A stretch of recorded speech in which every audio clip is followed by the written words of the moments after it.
just watching you, watching my stream. I've never felt more relevant.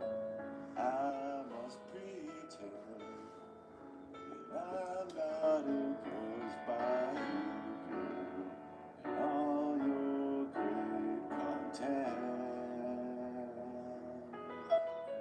Just another chunk streaming from your track. I'll watch you 'cause you stalk me, Chuck. And I walk softly while you're stuck in traffic. 'Cause I live here, honey. Don't fall in love with a stranger. We could go and petty gods. Just when you think the chance accept you, it don't bother them. Hey, not going away. Don't fall in love with a stranger. There'll always be a light. So cash at me home. Gifts and gold. So like, share, and subscribe. Hit that bell, baby. You repeat the lies I've refuted several times. At some point staying ignorant won't do. How else could I hope to turn your gaze my way? A gigantic love for you.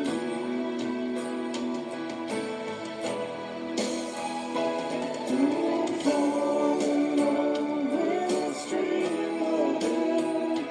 If you can't pick us up at you, it's fun. There's the social games until you're screaming for their bed. Don't fall in love with a stranger. The streamers be right on time. So gifts and gold. Oh, cash at me home. So like, share, and subscribe. Yeah, subscribe. Like, share, and Subscribe to me, subscribe. baby. Don't forget the cash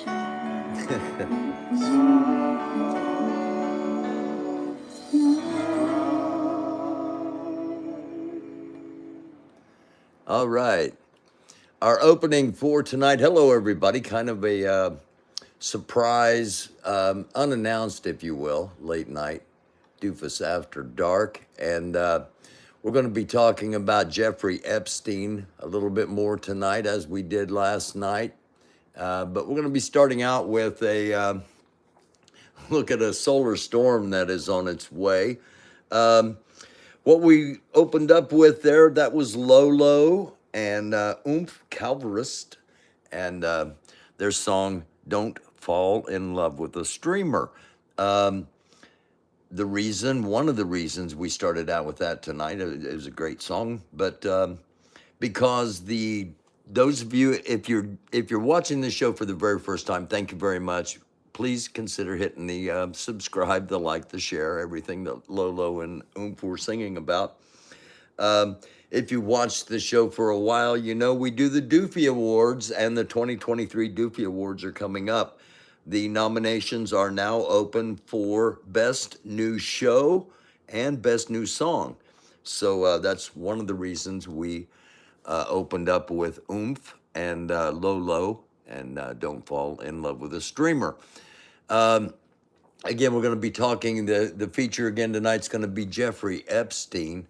But before we get there, we do have a solar storm coming in, and it, we've had a series of solar events over this past week that has potentially weakened the top of our heliosphere, the top level of protection we have against solar activity. And NOAA and NASA have two different versions of what this storm may do and when it may arrive. Now, taking a closer look at that solar storm launch, we switched to our solar storm prediction model, ENLIL. Now, this is NOAA's version of the model. The top panel's density, the bottom panel's velocity. You're looking down at the sun from the North Pole with Earth being off to the right. And as we take a look at that solar storm launch, you can see it looks like it's mainly going west of Earth, but we've got this grazing passage right hitting Earth right about midday on the 20th. So we could get a little bit of storming from this from NOAA's perspective. However, as we switch to the NASA version of ENLIL and their run, again, you're Okay. looking down at the Okay, NOAA is saying tomorrow afternoon, midday tomorrow, in the North American part of the world, there should be a slight impact from a glancing blow. As you're about to see, NASA has another view. sun from the North Pole with Earth being off to the right. You can see that solar storm coming off to the west of Earth once again, but not quite as offset as it was in the NOAA model. It looks like we're actually going to get a bit more of the flank hitting Earth, which means a bigger solar storm, plus it's coming faster. From the NASA version, which is a bit more optimistic, the solar storm will be hitting us basically late on the 19th. So the difference between the optimistic version of NASA saying it's going to hit late on the evening of the 18th or NOAA's version of the model saying that it's going to hit midday on the 20th, wow, that's almost about a 24-hour window that we've got there. So we've got both an optimistic and a conservative kind of bracketing of when this storm's going to hit us. It's likely going to be about a G1, possibly a G2 level solar storm. So we could definitely get aurora down to mid-latitudes. So it's definitely worth aurora photographers for you to keep your batteries charged and keep your eye on the skies. That's the good news, that there are going to be auroras visible probably all the way down to mid North America and possibly all the way down to the south. Now, that's bad news, because the reason we're going to be able to see those auroras is because radiation is going to be significantly in the air. This is suspected to be an M5 coronal mass ejection event with a proton storm going on right now. Like I said, we're going to get hit like twice in succession. Hopefully it's nothing, but if you experience any kind of disruptions over the next 24 to 48 hours, as far as disruptions being either computer, electronics of some sort, physical, mental, it basically, now that our magnetic field is weakening, everything's going to be like 25% more than it would have been. The impact on your skin when you're out in the sun is going to be 25% more than it would have been 10 years ago. The impact on your brain or your heart, two of the electronic parts of us as human beings, 25% increase. So if you have an emotional problem, just be aware that it might feel a little more intense the next 24 to 48 hours, and it could be because of this. Again, the good news is the northern lights aren't going to be just in the north. It's going to be pretty significant. One other storm thing I want to talk about coming up tomorrow, or now today, since we're after midnight. This is enhanced risk for tornadoes, slight risk of tornadoes in this area and in this area. So a significant day of storms tomorrow, and with all of the geomagnetic activity going on, these storms could be more intense than they might normally be, because that's the impact. All right, a little fun thing here to kind of kick off our very short scroll. The dog chooses and then realizes, oh no, picked the wrong one. So there we go. I changed my mind. I now pick this side. Smart dog. This one. What? Wait a minute. Yeah. I'll take this side. There you go. And the look, he looks up at the camera. I love it. Prigozhin, the leader of Wagner Group, spoke to his troops this morning in Belarus. And we happen to have it. Hold on a second. Let me adjust so that we can. There we go. Run it back so you can see. Basically, it's real early in the morning. The video is not very good, but the message is something that we need to look at.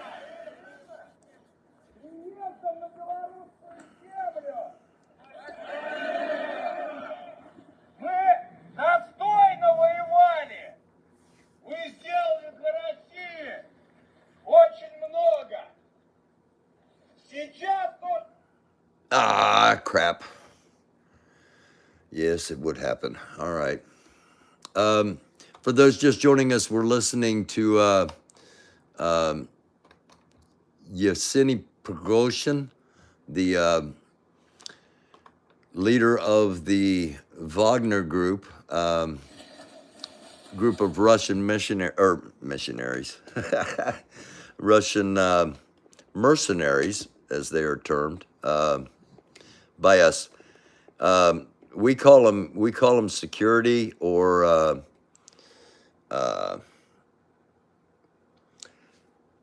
special units or things like that. When they're on our side, when they're on the other side, they're mercenaries, okay, or soldiers for hire, or professional fighters, whatever terms you want to use. This is the group that was on its way to capture Moscow a couple of weeks ago, and now they're in Belarus. Their leader, Prigozhin, had been silent up until this time.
So if he's to be believed, they are not going back to Russia. They are not going to be associated with Russia at this time.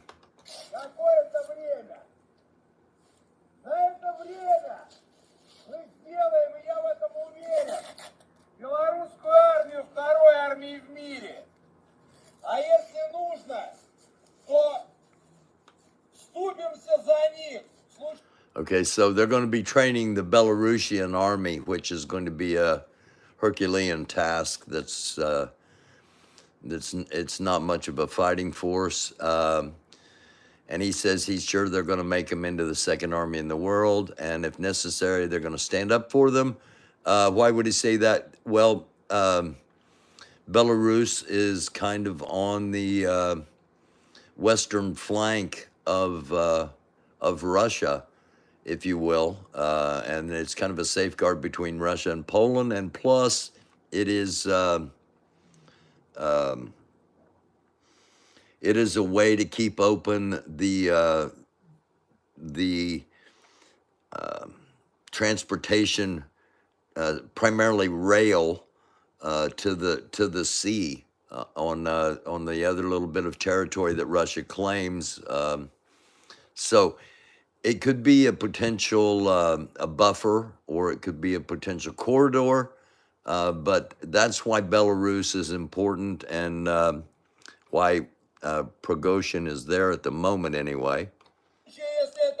I say at the moment because he's about to tell us what their plans are, if he's telling the truth. Я всех хочу попросить максимально обратить внимание на то, что белорусы встретили нас не только как героев, но как братьев. Говорят, местные девушки в магазинах шушукаются с вожделением, что лагеря приехали. Но аккуратно, чтоб никого не обидеть из них. Поэтому отнесемся к ним также по-братски. Дальше готовимся.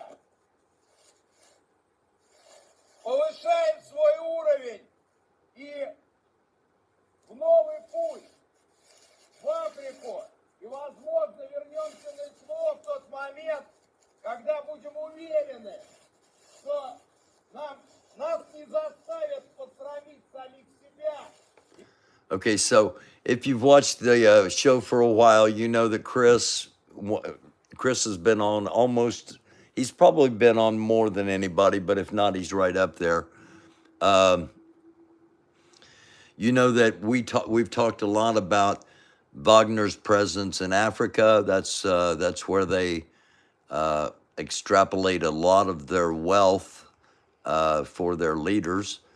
And he says maybe they will return to this special military operation at some point. But at the moment, that the Russian military is full of shame, and they don't want anything to do with the Russian military, if he's to be believed. I'm kind of anticipating they might take half of their force and leave it in Belarus and take the other half on straight to Africa. And if we see the whole force going to Africa, that might be an indication nuclear is getting ready to come into play. Because this guy he's made it pretty clear, if we are to believe him, that they've cut ties with Russia. Not that they won't come back at some point.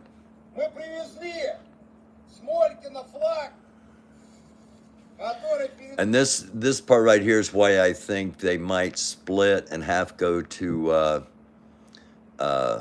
Africa and half stay in Belarus. Brought a flag from Molken, and Sergey gets the flag. He gets the flag that is half Belarusian and half Russian. So I'm guessing Sergey is going to stay in Belarus and run things, while Prigozhin goes on to Africa. Sounds like Sergey might be a popular choice to run things. Но и слово командиру, тому, кто дал нам имя Вагнера.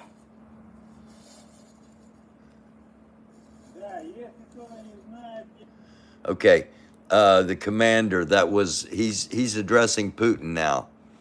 And he's telling Putin, Putin, you gave us the name Wagner because we're separate from the Russian military. And then he says, in case anyone doesn't know, I am Wagner. Wagner.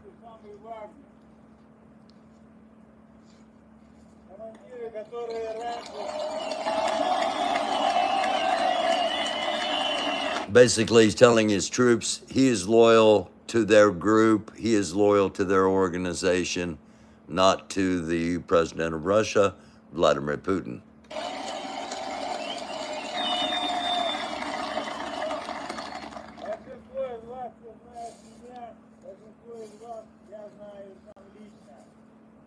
Большое всем спасибо за проделанную работу. Благодаря этой работе, блин, имя ЧВК Вагнер прогремело на весь мир.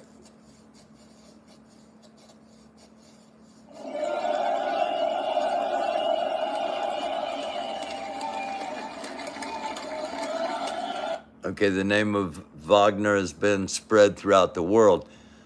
The next part's a little bit chilling.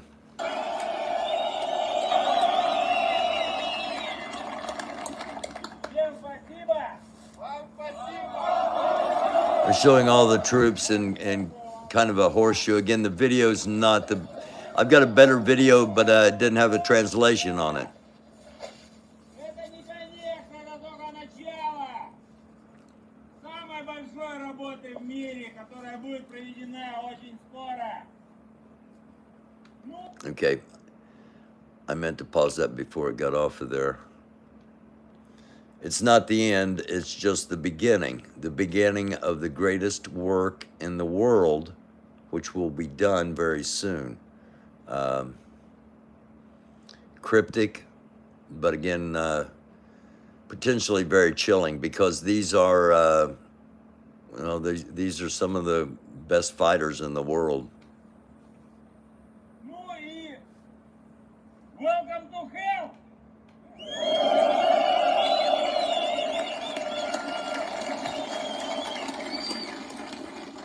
Спасибо, парни. Все, парни, счастливо. Спасибо. Слушаем ЧВК Вагнер.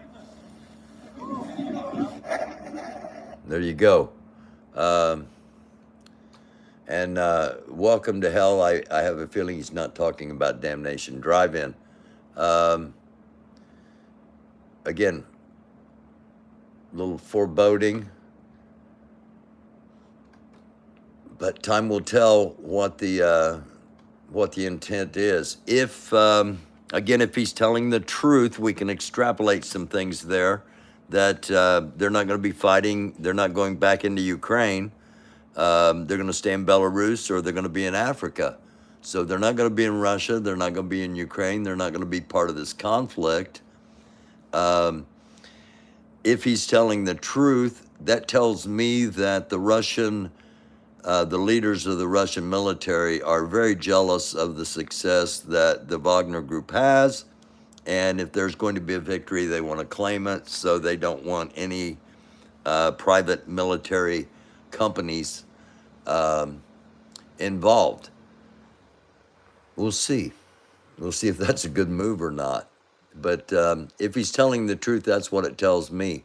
If he's lying, why would he be lying? He'd be lying because they're an incredibly experienced fighting force. And if they have the Belarusian army backing them up, and they make a run towards Kyiv to try to capture the capital and to take down the Zelensky government and basically end the war, that would be one reason for them to lie.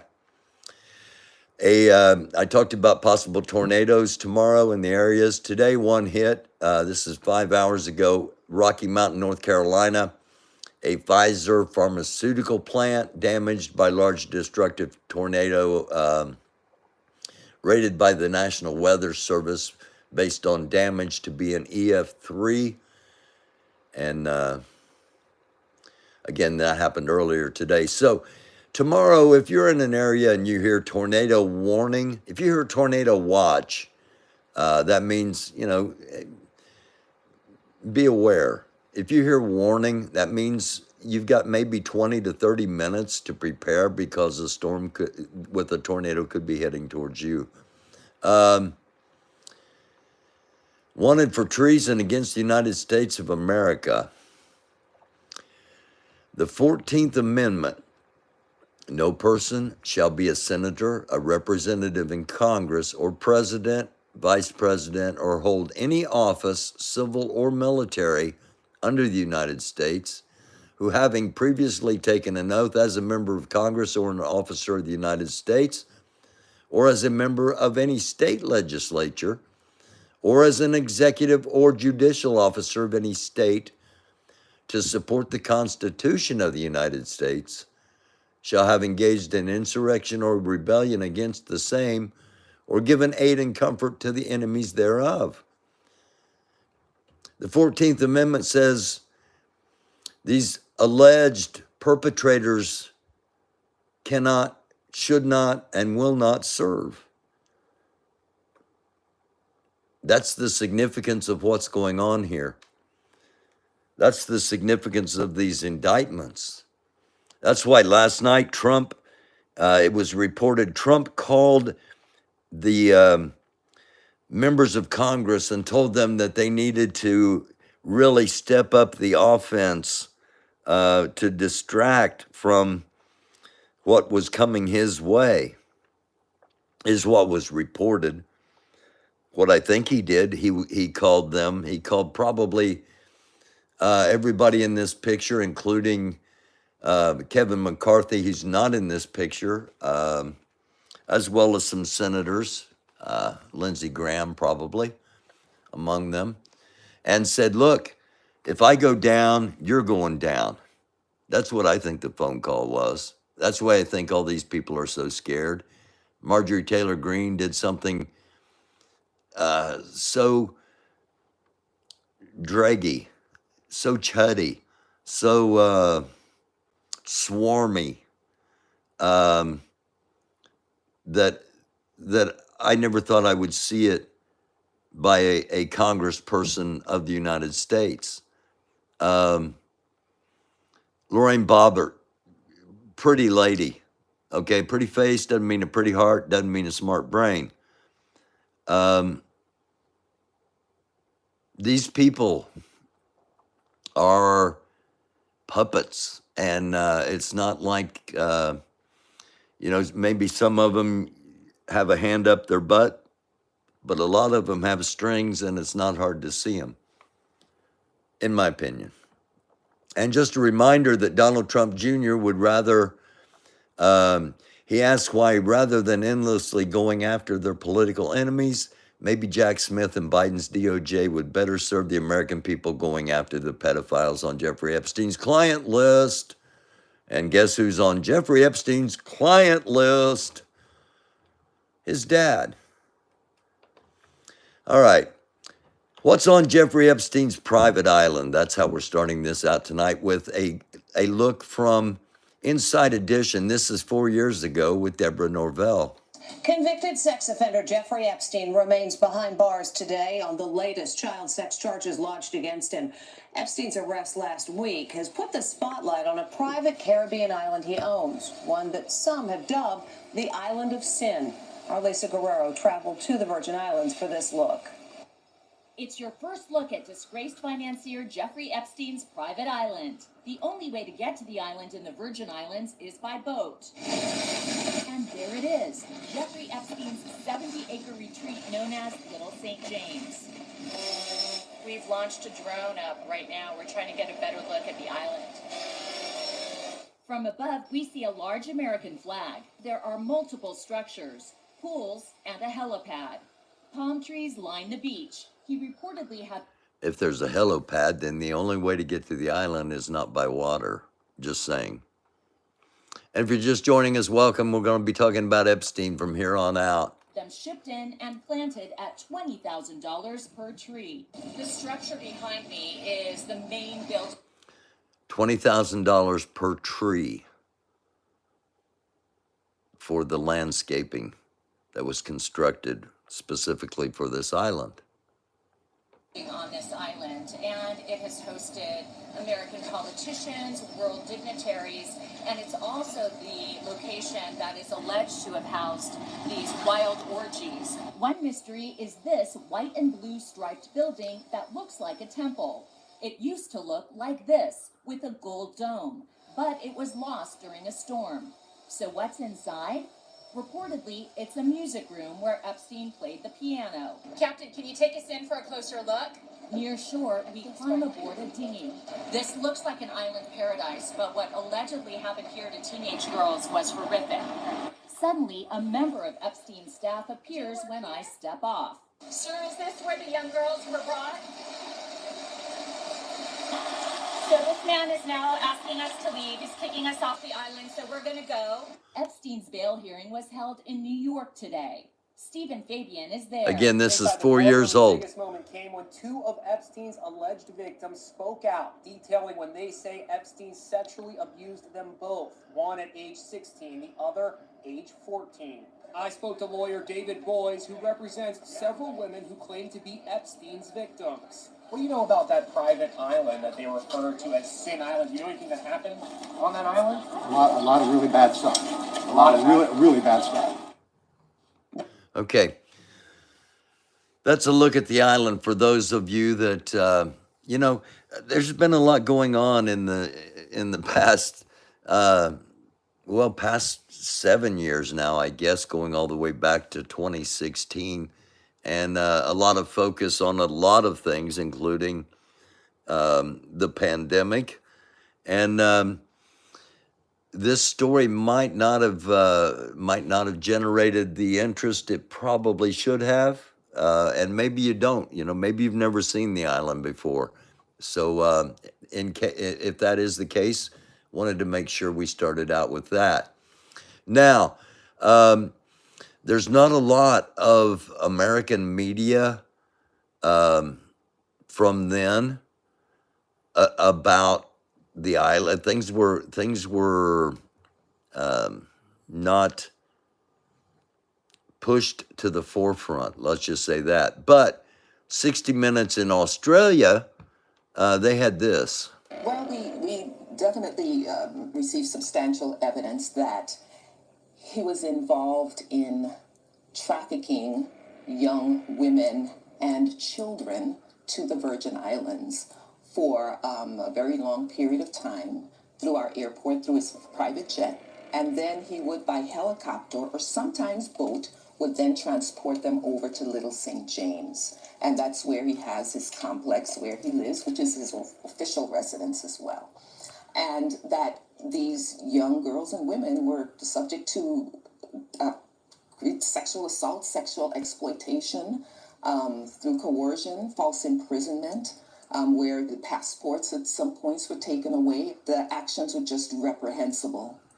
And it was quite a number of women, and we found through our investigation that at least up to 2018 that continued.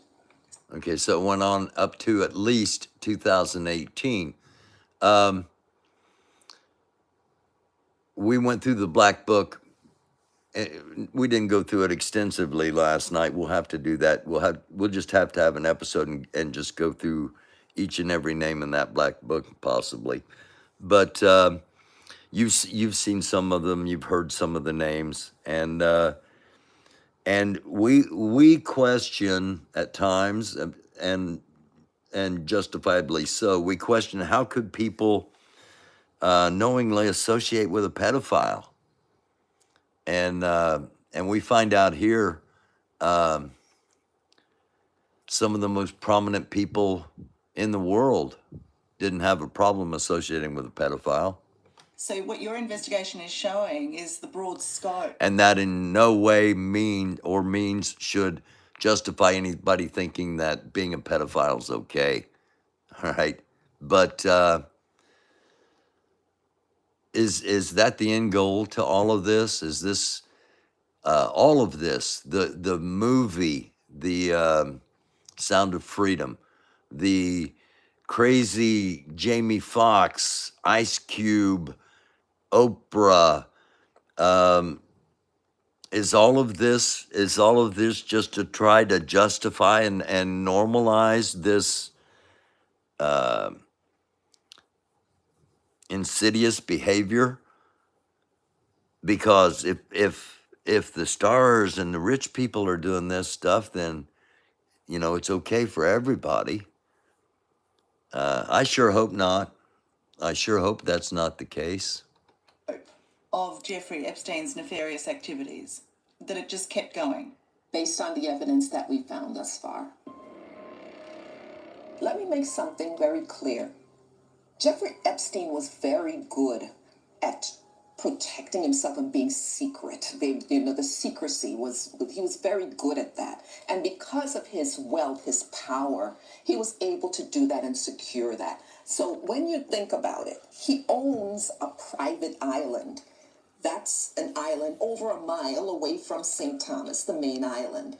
And it's out there and it's isolated. He purchases that, right? Then he owns the jet that flew in to the airport. It's under a name of one of the front companies that actually has been named in our complaint, but it's him. He's the member of that LLC. And he owns the helicopter and the boats that took or transported him and the women and children over to the island. So when you think about that, it's him orchestrating all of that. Yes, there have been baggage handlers, and there have been other persons who looked and saw him and other females with young girls. Yes, but I think that it's important that we focus on how Jeffrey Epstein was so able to create such an elaborate scheme, especially by doing it in such secrecy. And he had the money and power to create the secrecy so that not just local authorities, but we have federal authorities here too, that are here all along. Not even they might have been able to see it. In looking at that, How was he able to do it? Because there's a demand for it. If there wasn't a demand for it, he couldn't have done it. If there wasn't end users, if there wasn't rich people that could afford to go to a private island and buy a virgin child, because it's not, it's not Kinky Carl or Pedo Bob from down the street, at least down our streets, that are doing this, because they're still doing it. It's just on a different island, and somebody else is providing the product, if you will, for the end users.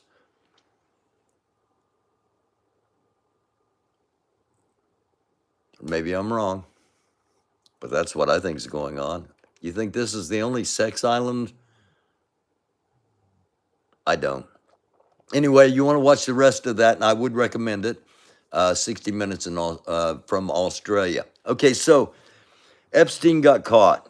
He got caught somehow. All right. He's awaiting trial in prison, like most people that are charged with serious crimes. They are detained until trial. Especially people with 31 felonies, which is a whole different issue in a different episode. And while he was in jail, he supposedly hung himself. Now, he hadn't even been to trial, okay? Hadn't gone to trial, hadn't been convicted, hadn't been sentenced. Had a chance of getting out of it, especially with the powerful people behind him, you would think, unless they were the ones that actually wanted him silenced. This is John Elite. John says, I was in the same jail as Jeffrey Epstein. I know what happened. Who is John Elite? And why was he in jail? This is John Elite. And he was in jail because he's a former mobster, the Gambino crime family. He was an enforcer, if you will. He would break bones. He would make sure you paid. He did the muscle work, and it's interesting you bring that up, Max Flower. And I apologize. I only see I'm operating on my phone tonight. I only see an occasional post in the chat. They pop up on the screen on my phone, but most of the time I'm looking at the computer screen and I don't see that. Max Flower brought up a good point about Bill Barr. Why? Well, let's listen.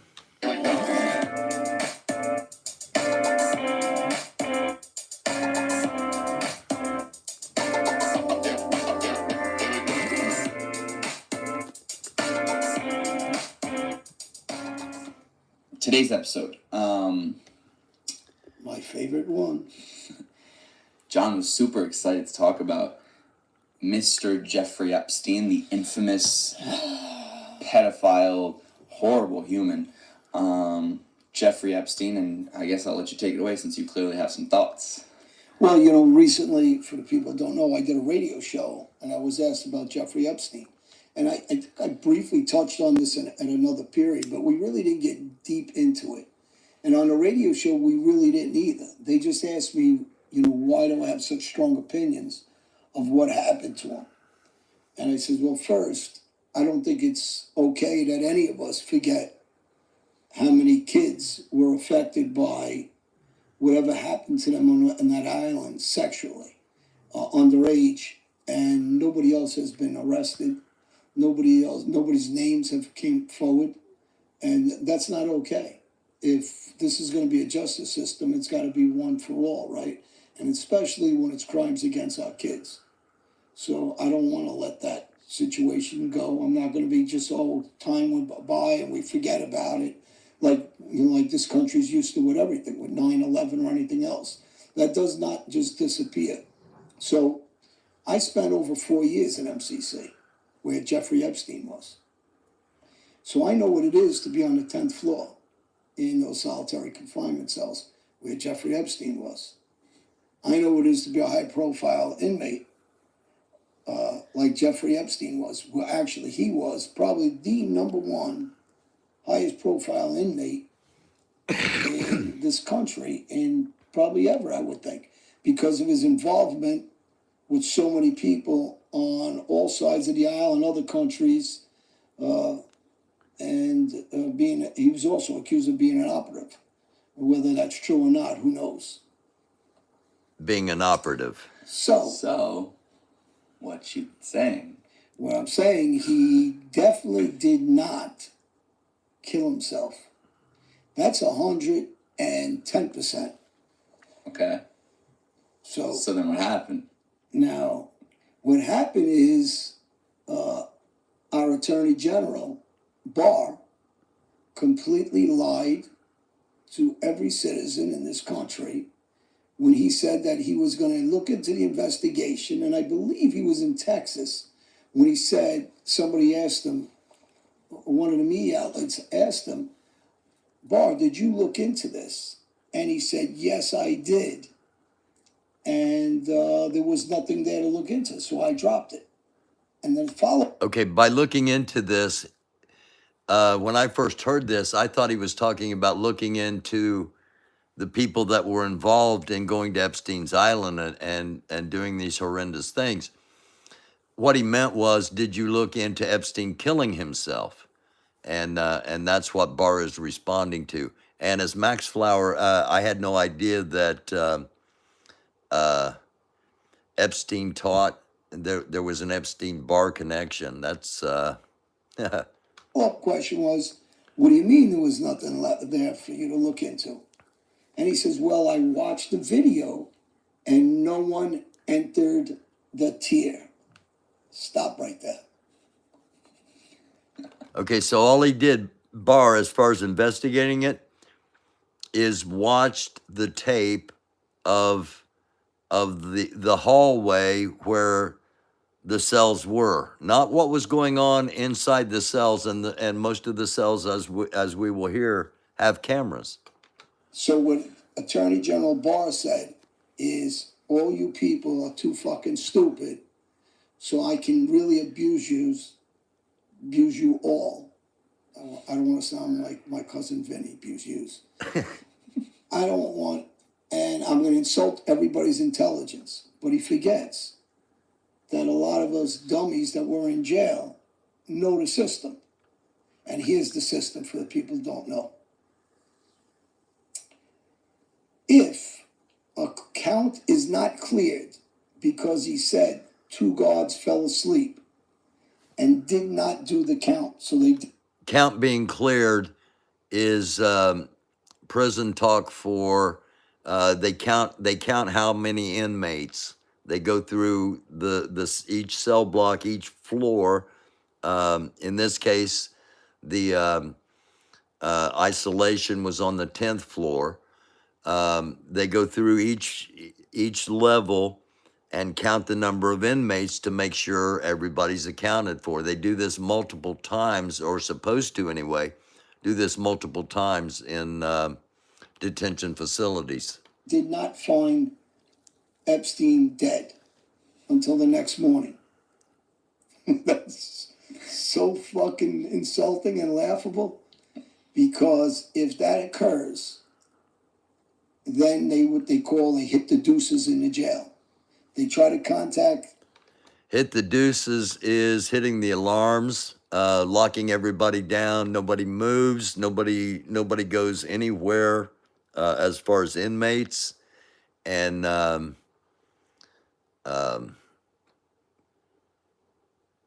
obviously, this didn't happen when they checked on Epstein, which is what he's saying. If indeed, because what they say, what the government says, what the official word is, the guards fell asleep and the guards missed their check, okay? They missed their count. And on the count that they missed, that's when Epstein acted and hung himself. He somehow knew the guards were asleep and they weren't going to come through and count, and he had time to tear his clothes and make something to hang himself with. And he had supposedly already tried to commit suicide once before, which is going to come into play here in just a second on the conversation. The guards upstairs, and it can't be one, it's got to be 2, have to walk and do counts. So I'll walk you through that. When they do a count, they go into each cell, and if somebody's not moving, they kick the door or bang the door. If it's a dorm-like cell, they hit your rack, your bunk, with their stick or their light, and they make you move your foot or your hand, because in the past there was dead bodies, and they had to make sure while you're sleeping you're really alive, not dead. Okay. In these lockdown cells, there's cameras in a lot of the cells, and there's cameras on the tier. So when Barr said that nobody went on the tier, it's impossible, because you need 2 guards. If they fall asleep, they can't, because control downstairs calls up and they cannot clear the count in the building. And if that's what occurs, they don't clear the count. They hit the deuces because they think there's a hostage situation upstairs in that tier if nobody answers. Or they think the guards were killed. So they cannot, nobody moves, they lock down the whole facility. Whether there's any movement at all in that facility by anybody, it's completely stopped. They bring what they call, different, depends on the jail itself, what they call their units, special units. And they'll call outside SWAT to come to the building with armed enforcement, because they're worried about hostages, prison breaks, and murder of the guards.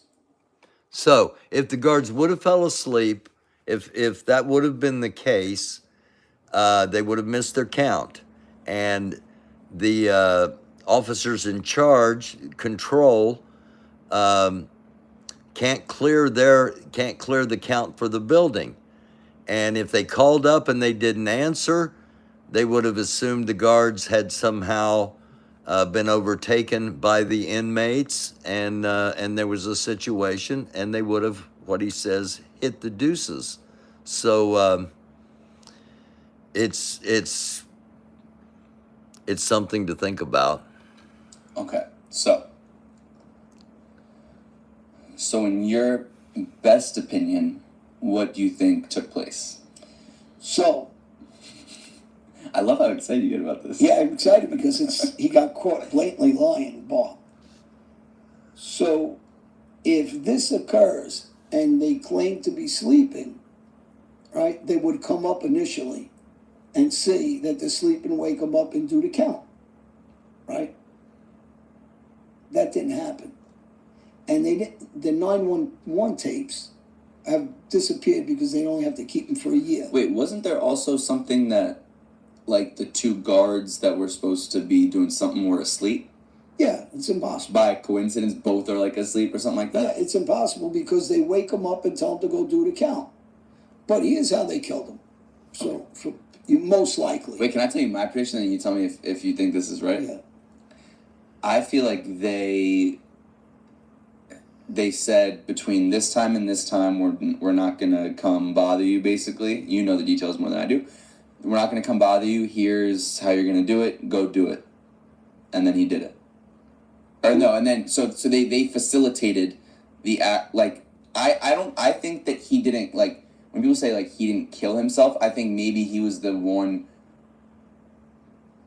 I think that there was a system put in place to help facilitate and look like he killed himself, but it wasn't. That's not really killing yourself.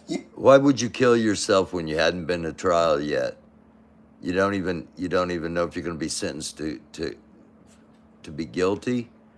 You have no idea how many years you're going to serve. You're awaiting trial.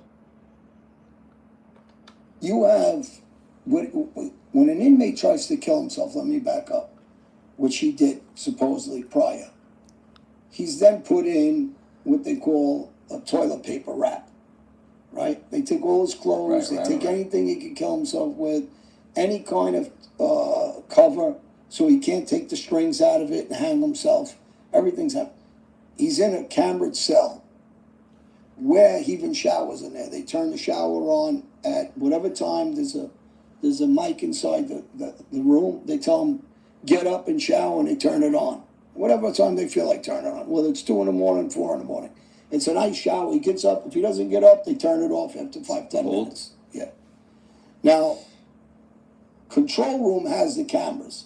There's several places in that building besides control room, if there's any kind of shortage, anything goes wrong, that they also have access to the camera work through the facility. It's not just one control room only.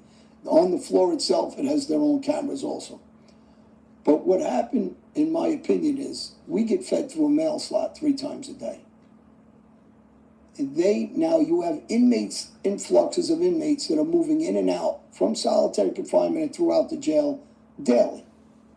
So, in my opinion, they brought in 2 operatives into solitary confinement. And beat the shit out of him? No. Put them in those cells. Whether those guards, most likely were 2 guards that they took off that shift, and they probably had operatives there also. Right? Now they're set up. Because the whole jail isn't in on this murder. So maybe, if anything, the warden knew what was going on. Because he's got to have access to get these other guards into that facility. They feed him through a mail slot. They drug him when they feed him. Oh. So his last meal is, depending on when they feed us, but 4:30, say, is our dinner meal. They drug him. He's out cold. The inmates are all there. He's sleeping. They have keys to their cells. They let themselves out. They kill him and make it look like a hanging suicide. Wait, you said that the other inmates killed him? No, other inmates are in the cell. So later on at night, when everybody's asleep, they let themselves out. The operatives. Kill Epstein. They let themselves back in their cell. And the process... Wait, who's they? Whatever operatives they placed in other solitary... So, okay, but okay. But Oh, I see. Now, I see. So it's basically like hitmen, operatives.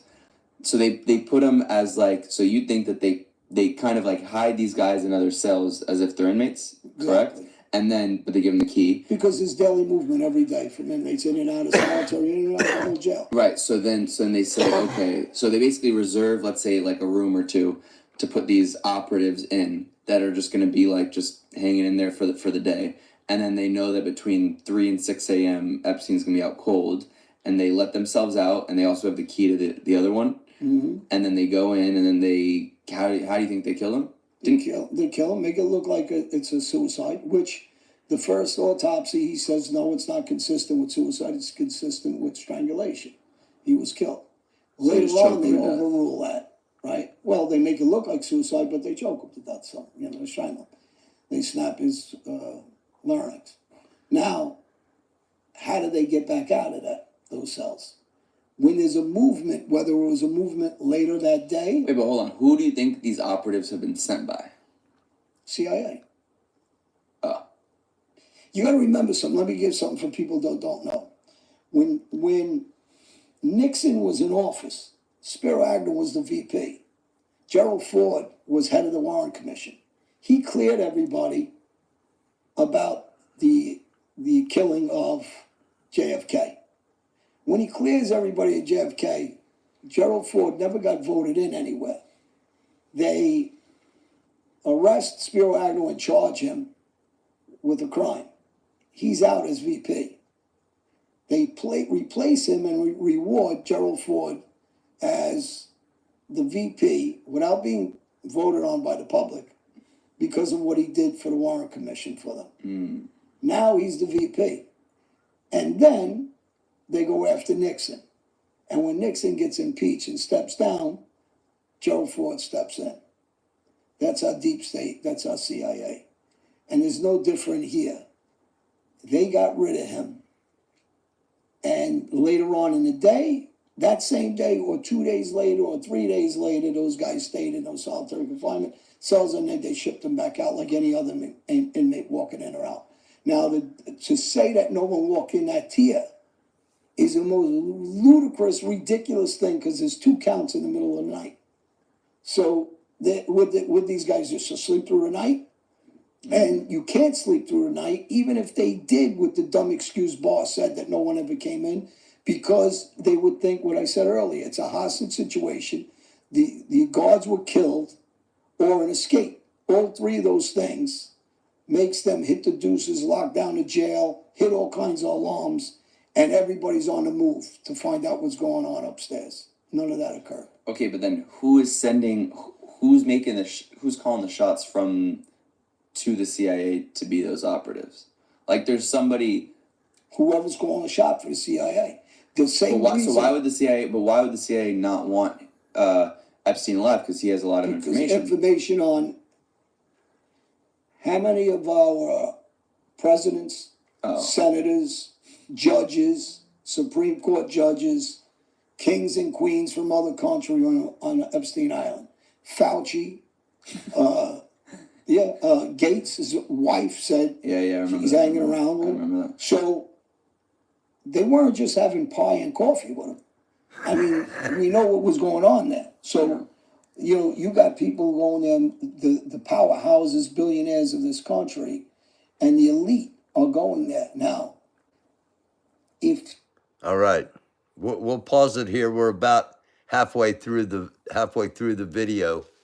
If you want to watch the rest of it, he's pretty much said everything right here.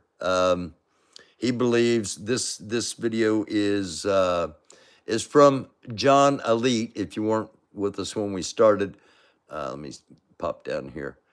JOHN ALITE, and he is a former enforcer with the Gambino crime family, one of the 5 families in New York, and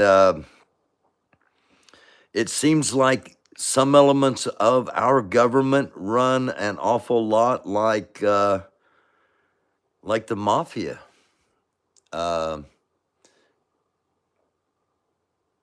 It seems real real simple and transparent to him. Yeah, this is what happened. This is what they did. They shipped two operatives in, and nobody talks to each other in isolation, solitary, and they were in, did what they had to do, and got out. That's allegedly by him. I just find it really odd that there hasn't been any investigations into, or at least yet, into the end users, the consumers, if you will, other than public, other than people putting out publicly redacted versions of the Black Book and these latest emails. And again, the first two videos we saw, one was from 4 years ago, the other one was from 3 years ago. Just to make everything clear, this was from 1 month ago, and it's had 1.2 million views. So all of this is alleged, and it just gives us something to think about. How deep are the ties? John Edward Elite, September 30, 1962, an American former mobster, Gambino crime family associate, and a government witness. So he spent a lot of time in jail, but not as much as he should have, because he ratted out some people. So that's going to end it for tonight for me, and I'll be back tomorrow night, Thursday night, well, later on tonight, I should say. We're already into Thursday. I wanted to keep it under an hour, and I went just a little bit over. We're at 62 minutes now. So later on tonight, I'll be back. We'll be doing game night. We'll have a little bit of news, and then primarily the function of the show is going to be Thursday's game night. Always look forward to that. So if you would, please consider hitting the like button. And if you're not a subscriber, consider doing that. It doesn't cost anything. If you enjoyed this and you think other people should get this information, hit the share if you would. And if you'd like to help support the show, you can Cash App me, $ American Doofus, AmericanDufus, all one word. Or you can email me, AmericanDoofus@gmail.com. Thank you all very much for being here tonight. Namaste, shalom, shalom, assalamu alaikum. May blessings be upon you. Live long and prosper. Peace. Positive vibrations. Much love to each and every one of you. It's a dark world. Do try to be a light. Thank you for being here. Hope to see you next time.